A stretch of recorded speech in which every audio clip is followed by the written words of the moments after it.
நீலகிரி மாவட்டத்தில் பெய்து வரும் கனமழை காரணமாக பவானிசாகர் அணைக்கு நீர்வரத்து தொடர்ந்து அதிகரித்த வண்ணம் இருக்கிறது. இது பற்றிய கூடுதல் விவரங்களை தருவதற்காக செய்தியாளர் சரவணன் இணைகிறார். சரவணன், விவரங்கள். ஈரோடு மாவட்டத்தின் குடிநீர் ஆதாரமாக விளங்கும் பவானிசாகர் அணையின் மூலம் 2,07,000 ஏக்கர் பாசன நிலங்கள் பயன்பெற்று வருகின்றது. இந்த அணையில் கடந்த ஒரு மாத காலமாக இரட்டை இலக்கத்தில் மட்டுமே நீர்வரத்து இருந்து வந்த நிலையில் நீலகிரி மாவட்டத்தில் நேற்று பெய்த மழையின் காரணமாக தற்போது 6,000 கன அடி நீர் வந்து கொண்டுள்ளது. இன்று காலை 6 மணி நிலவரப்படி இரட்டை இலக்கத்தில் 24 கன அடி நீர் மட்டுமே வந்த நிலையில் 8 மணிக்கு 843 கன அடியாகவும், காலை 10 மணிக்கு 4,352 கன அடியாகவும், தற்போது 12 மணிக்கு 5,983 கன அடியாக நீர்வரத்து அதிகரித்துள்ளது.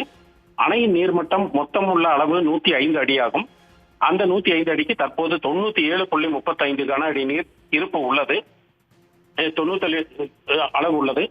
அணையில் இருந்து அரக்கன்கோட்டை தடப்பள்ளி வாய்க்காலில் 700 கன அடியும், குடிநீருக்காக 100 கன அடி என மொத்தம் 800 கன அடி திறந்து விடப்பட்டுள்ளது.